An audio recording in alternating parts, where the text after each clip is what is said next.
That is a good hit, but it would have been nicer to hit all of these guys over here. And actually, we've got a Redeemer facility already early on. Bike sees that and decides to they are slowly losing what's left of their economy. There's the first one click by BartJones. BartJones hitting the war factor. Welcome back, Commander. I am your host, Korak, and this is Kane's Wrath. On the map, Tiki Turmoil. Starting us off in the bottom left-hand corner of the map, wearing the yellow robes, sporting the screen gloves, we have BartJones. His opponent for the moment in the top right-hand corner of the map, wearing the cyan robes, sporting the GI gloves. Here he is, back again, CharlesWarmonk. Both fighters ready. Begin. Turmoil seems to be that map that just decides to come back again and again. I do understand why the center point here is pretty popular, and it does seem rather balanced. And we're actually getting our first little bit of skirmish over here in the center of the map, and we've got a Buzzer Squad taking out 1, 2, 3 Rifleman squads all by himself, already to start us off early on in the game. We get a treat just a couple of seconds in, and the scouts for Warmonk are absolutely eviscerated by this single Buzzer Squad who has a rank. There's not too much he can do left with that with scouting, but if GDI was up against something a little more sneaky like Nod, he might be in some trouble. I think that's the first time I've seen Buzzer Squads been able to rack up that kind of kill that early on. I think what he was able to do over here is I think there's a little bit of a fog of war when it comes to the elevation right here, so I'm not sure the Rifleman squad saw the secondary Buzzer Squads and they were lured in and they were just too close together, and allowing him to hop from unit to unit, racking up those kills, destroying the scouts of CharlesWarmonk. Natural expansions are beginning to move onto, or beginning to expand over to. Looks like BartJones is just a tiny bit behind, but that doesn't matter in the grand scheme of things. I gotta imagine we're gonna get some long distance harvesting for the blue Tiberium on both sides here relatively quickly. Looks like BartJones may have already been over there. Yes, BartJones did make it to his blue Tiberium, I think just slightly faster than his opponent, slightly faster than CharlesWarmonk. Getting our first set of APCs out here over for the GDI faction, over for CharlesWarmonk. And actually, we've got something a little bit interesting here. We've got a foundry for BartJones over here. It looks like he's going to get some additional production. He does take an initial loss for those who are not familiar with the foundries or the cranes, but it does double your production power. Maybe he thinks with the blue Tiberium he can offset that and get some early advantages. Only time will tell how that pans out. I wouldn't be surprised if we're getting AP ammo for our first upgrade for CharlesWarmonk. That would be good into Skrin, especially if we're going to get a whole bunch of infantry. We're actually getting 2 assimilators, 2 engineers for the Skrin faction. I'm assuming probably going to go for these offensive towers, get that little bit of scouting. So far, BartJones has been able to dominate the map when it comes to surveillance, although I never saw what he did with that ranked up Buzzer Squad. First set of Seeker tanks are out over on BartJones' side of the map. Both natural expansions are developing quite nicely. Low power mode for the command post. No AP ammo just yet. And actually, we now have our first crane just a little bit behind BartJones. CharlesWarmonk following suit. Not sure if they if he got any scouting off. I don't believe he did whatsoever. We actually got a first little bit of shock troopers over here, and we've seen what kind of damage those can do in the previous game that came out Tuesday. Charles moving into his secondary natural expansion. Hopefully he can get there before these shock troops decide to make their way. Nope, it doesn't look like they're going to contest whatsoever. However, that is a bit of a heavy armored escort with the APCs and the Predator tanks. If I remember correctly, though, the shock troops do rather well into Predator tanks, since Predator tanks don't really take out infantry super well unless they're able to run them over. And looks like we do actually have our first blink ability. It looks like BartJones is fishing for that blue Tiberium harvester, just not able to make it there quite in time. I'm not sure if Charles redirected his harvester, but it does look like BartJones is probably going to hang out for just a little bit longer. First set of Ravagers are going to get their first little kill on a couple of these rifleman squads. Not too much, but the important part is that Charles knows that these Ravagers are on his front doorstep. My guess is they're entirely just a distraction. The Predator tanks have decided to engage, but there's only so much damage they're going to be able to do. There it is, the APC and probably the AP ammo followed not too far behind. I think it was, yeah, there it was. I believe we already have the AP ammo. First set of reinforcements coming over here for GDI. They have dropped it on the secondary natural expansion for Charles. Looks like these couple of foxholes are going to come in handy for Charles for the defensive. He's actually doubling up on rifleman squads, which I don't normally see. Maybe he is really worried about all of those infantry coming his way. And it looks like Charles is going to lose a little bit of economy here. He's going to lose early on his Tiberium spike. It won't be extremely detrimental, but it will make a difference as time goes on.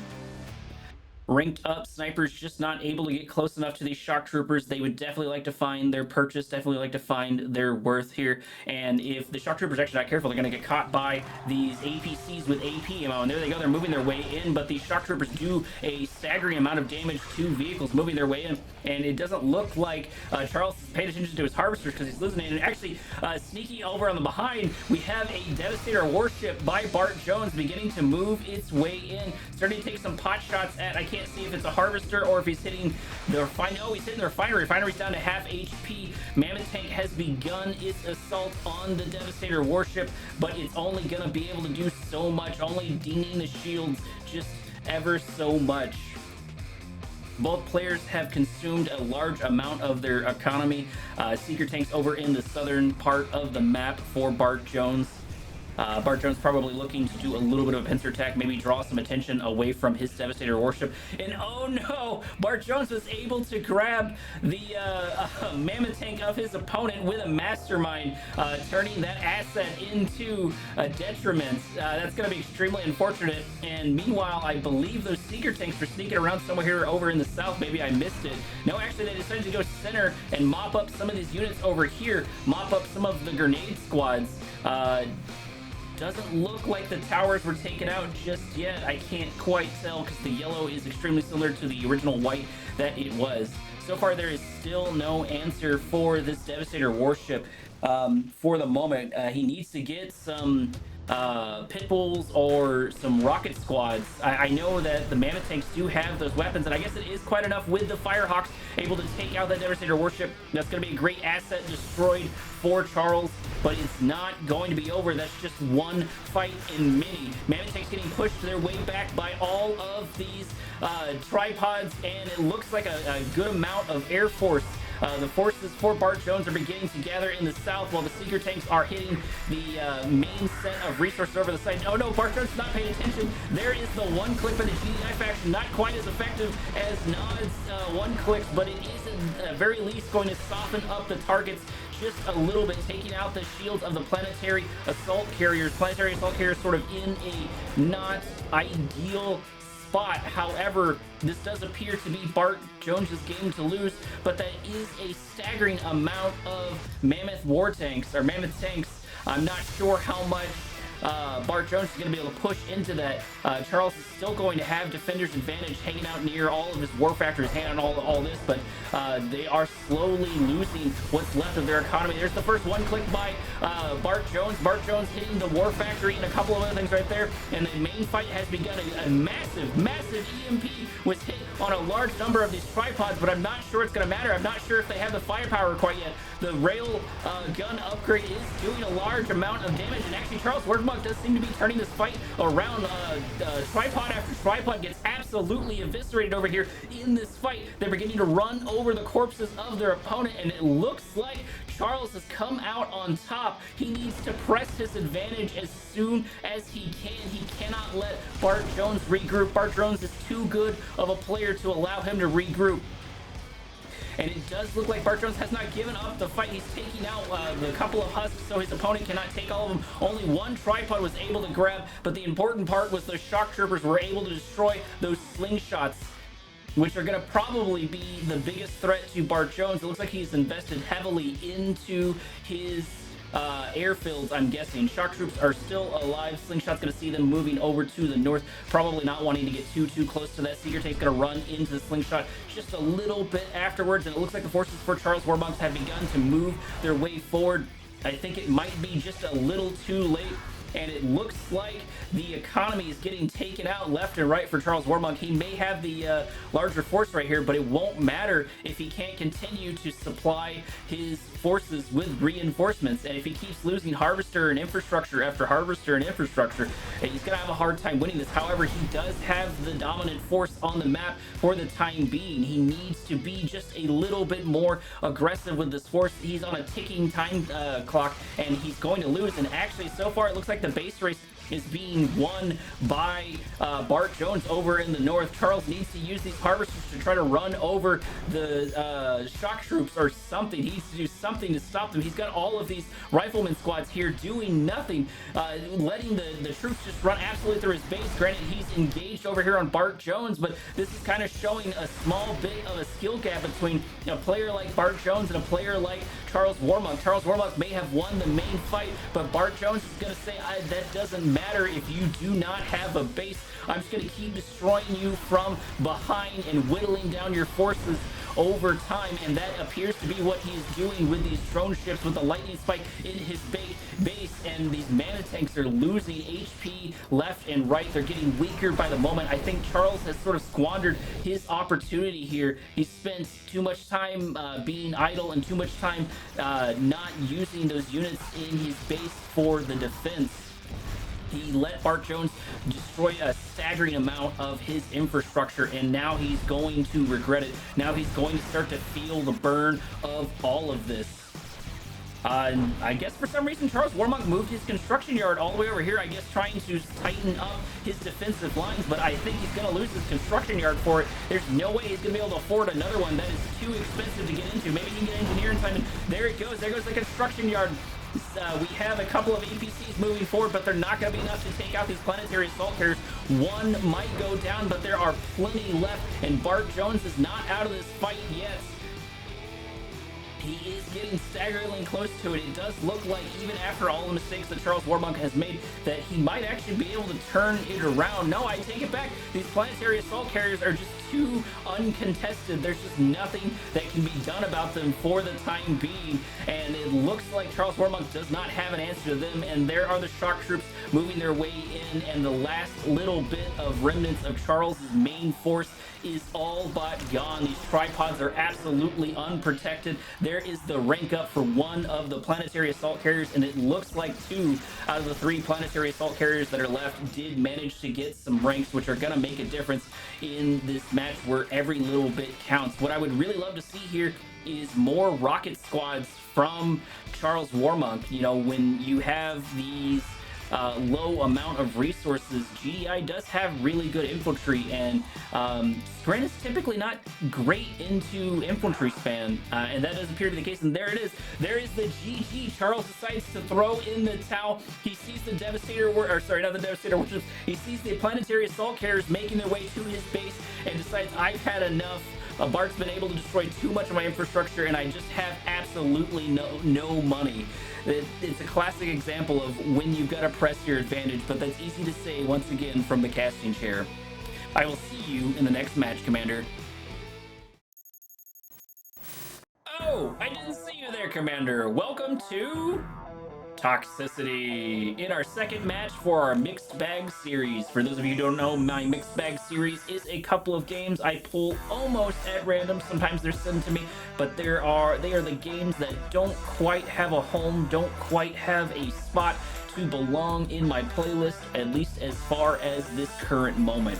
Over in our top left-hand corner of the map, we have BartJones sporting the yellow in the traditional nod, and over on the right, we have in the red, BikeRushOwnz. These are two players I see skirmishing quite often, and BartJones does seem to be able to give Bike Rush a run from his run for his money, I should say, in a couple of these matches. From what I understand, though, BartJones, yeah, sorry, not BartJones, BikeRushOwnz is the sort of undisputed champion of Kane's Wrath, from what I can tell in a lot of the videos.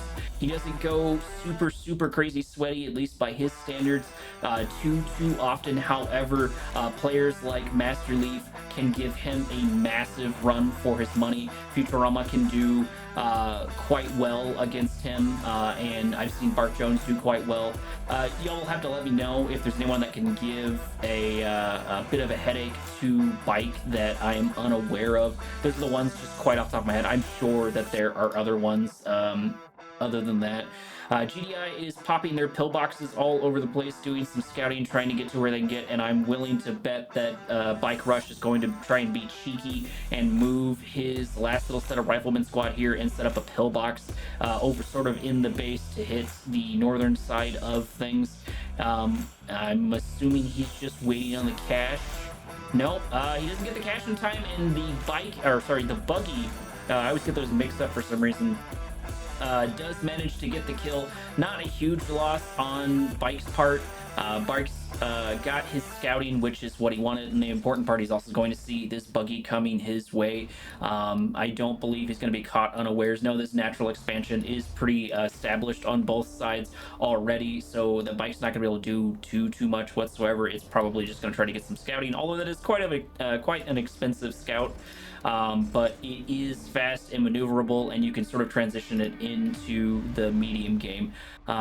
A lot of dot players I've seen have just decided to use just one or two bikes. I don't see too many bike buggy combinations like I used to, at least early on. It could just be these series that I'm going with, and we're actually getting our first little set of pit bulls over here by Bike Rush, already looking to make his transition, building a good chunk of armor between Predator tanks, APCs, APCs with nothing in them, and no AP ammo as of yet, but they are going to protect that blue Tiberium, which is going to be vitally important early on. That can be a big difference when it comes to the timing of the various different players. Natural expansion for Bike is moving further to the south. It looks like BartJones is just a little bit behind on that. However, Bike was able to get his hands on that blue Tiberium, which is going to make him accelerate just a little bit like that. And the big thing about Bike is if he gets anything in his hands, if he gets any small advantage, he knows absolutely how to snowball every little bitty tiny advantage he gets his hand on. Getting a small little bit of skirmish, these black hand squads are only going to be able to do so much damage to these APCs, and then they get taken out rather unceremoniously. Laser tower after laser tower does push out the push of BikeRushOwnz. A couple of stray shots the laser turrets are going to get, but nothing to write home about. Nothing dead quite yet, but it was able to take a couple of units down to half HP.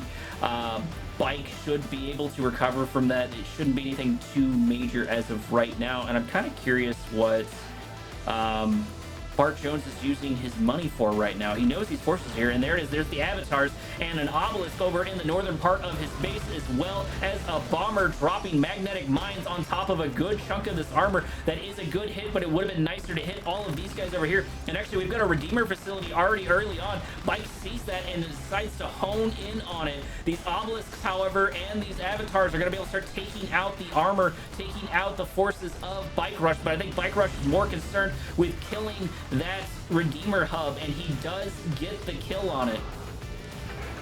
A couple of orcas moving their way in, getting a little bit of a bomb on this avatar, but it's not enough to really do any damage. And actually, we got a little bit of a sneaky flame tank over here on the south. BartJones was able during that entire fight to sneak a flame tank in over here, delaying the expansion and destroying the refinery outright. Hopefully gonna be able to get a power plant right before it dies. And there it goes. It does get one power plant. It's too little too late. These pit bulls are not here in time. That was a good, great, sneaky, classic nod move over there by BartJones. And to pull it off against an opponent like BikeRushOwnz is quite the feat. especially because Bike Rush is called BikeRushOwnz for a reason. Granted, that doesn't necessarily mean flame tanks, but he is deeply familiar with the Nod faction. That is his bread and butter. Not that he can't play anything else. He's doing perfectly fine on GDI, and I've seen him dominate with GDI, and it looks like his main forces are moving over here into the south. Scorpion tanks are going to push out these pit bulls, but not able to do too much damage. The unfortunate thing for the Scorpion tanks is that these rocket squads, these missile squads for the GDI faction are going to start moving their way in. Good chunk of Air Force moving in the north, starting to take out some damage, and Bike Rush is beginning his two-pronged, technically three-pronged attack with all of these pit bulls and all of these forces and moving their way in. It doesn't look like the Air Forces did retreat back to their base over in the north, but the natural expansion for BartJones is going to get taken out here. I'm not sure there's too much that he can do. Bike Rush is getting a little bit of revenge. He said, you took out mine with one flame tank. I'm going to take out your whole base with all of these pit bulls. Pit bulls are going to go down, but I think they're going to take another refinery here in a moment. However, Bike is going to lose a good chunk of his forces. And, oh no! Right before the refinery goes down, we get a laser fence on it, bring it back to full health, and maybe even an engineer in it that I missed. That is super great by BartJones. BartJones just showing that he can go toe for toe with Bike Rush while Bike is playing this GDI faction. Bike is actually on his back foot for the moment right now. Taking out a couple more forces in the center, but he needs to be more worried about these avatars on his front doorstep. These avatars have a good chunk of meat shields, literal and not literal, to protect them and to begin their damage. Bike losing a harvester, that's going to be really unfortunate. That money is going to come in quite the pinch if Bart can kill a good chunk of these harvesters. That'll make a pretty big difference later on in the game. They do take out one more, but decide to leave that one as they begin to focus their way on the center of Bike's base.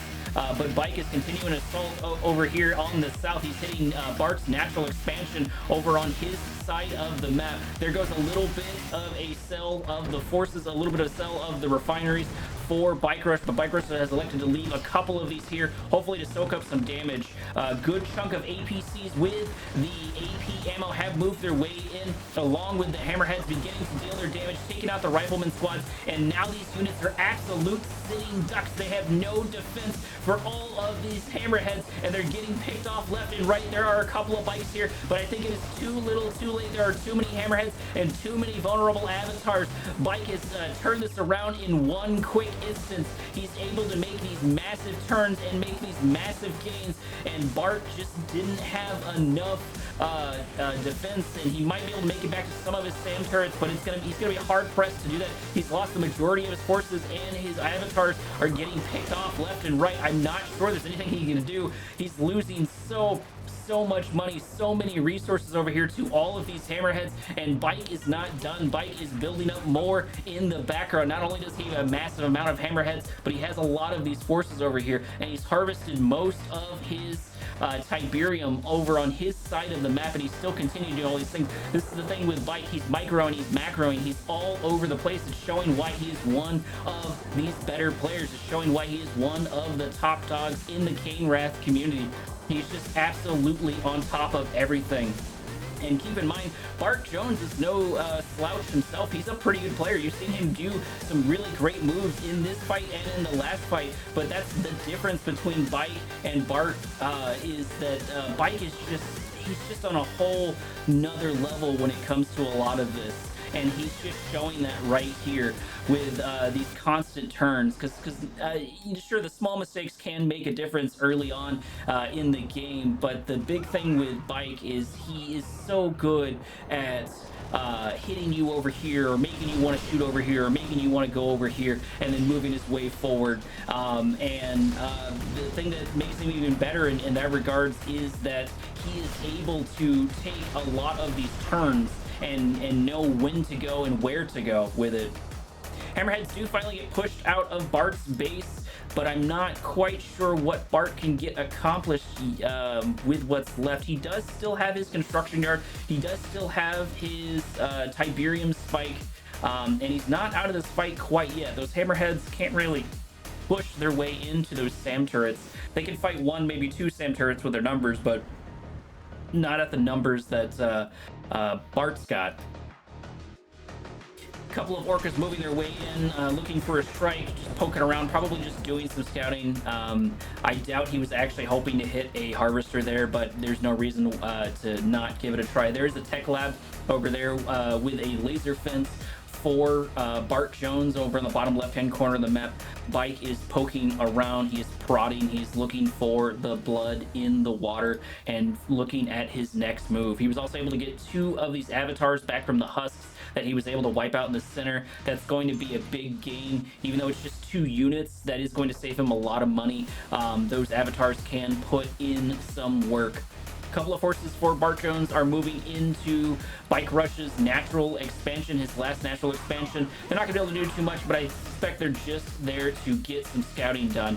And it looks like we're getting a little bit of a base rush over here by GDI, a little bit of a base rush by BikeRushOwnz, slowly inching his way up, slowly moving his way forward into the center of the map, maybe trying to get that EMP control center. That's not a EMP control center that I see too many players get their hands on this early on.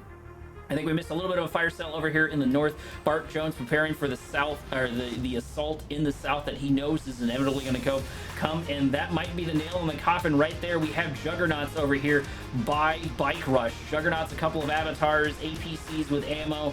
Those are going to be good into, maybe he's suspecting that there's going to be man spam with the avatars of BartJones. That would be a safe bet, but I do not think he has them right now. Spectre, the artillery unit for Nod, is going to get spotted and move its way out. A second Spectre is there, and they're going to be able to do some damage here and a little bit. One bomber gets taken out, and there goes the Juggernauts. Bike needed those.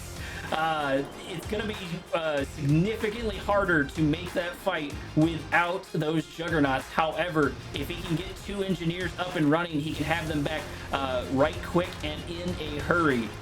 Bike is sort of sacrificing a couple of his hammerheads to try to get hopefully some engineers out in these husks, in these Juggernauts. And oh no, it looks like 1 engineer was able to make it in, but the Spectre does take out the corpse of the Juggernaut, but that doesn't matter. There is still a Juggernaut on the front doorstep of BartJones, and it looks like Bike has elected to move around the forces of his opponent, move around BartJones and start taking out this center. Maybe he's going to go center and then go south. That would give him more room to maneuver. I think the only disadvantage is going up this incline, which I'm pretty sure does that elevation does give you a bit of fog of war to play with, which might be not super great into the Juggernauts, but Bike might just be trying to fish out some easy wins, because this late in the game, this kind of stuff is going to matter. And there we go. The Spectres are able to take out those Juggernauts, or at least take out one of the Juggernauts, almost absolutely destroying the other one. BartJones has been pushed back and forward over and over again, but he has shown that he's not going to give up. He has shown that he's going to go blow for blow with Bike and move his way in. Hammerheads making their way in to destroy the last little bit of the infrastructure of BartJones, getting rid of his build power, but he is going to lose at least a healthy chunk of these Hammerheads. Venom gonna start taking some pot shots at this Juggernaut, maybe just able to kill it, not sure quite yet. Another fight is continuing over in the south over here. Hammerheads moving their way in on the War Factory of BartJones. BartJones needs that War Factory. I think without that War Factory, that's GG. He doesn't have anything else. The forces on the map are the forces that he has, and that's just about it. I don't think he has anything to replace that. I'm not sure if Bike knows that, but either way, I think this is in the bag. I think this is Bike's game to lose, and I don't see how he could lose it at this point. Bike still has so much of his infrastructure left, while he's been whittling base after base of BartJones. Juggernaut sacrificing itself, getting stuck maybe on these snipers and moving their way out. Actually, we do have a couple of Venoms left over here, starting to attack these exposed Juggernauts, but they're just not going to be able to do enough damage, so they decide to kill the husks instead. We do have 2 stealth bombers left over here by BartJones, but I'm not sure how much longer they're going to last. If I'm correct, they need fuel, and if they don't get fuel soon, they start to suffer some damage.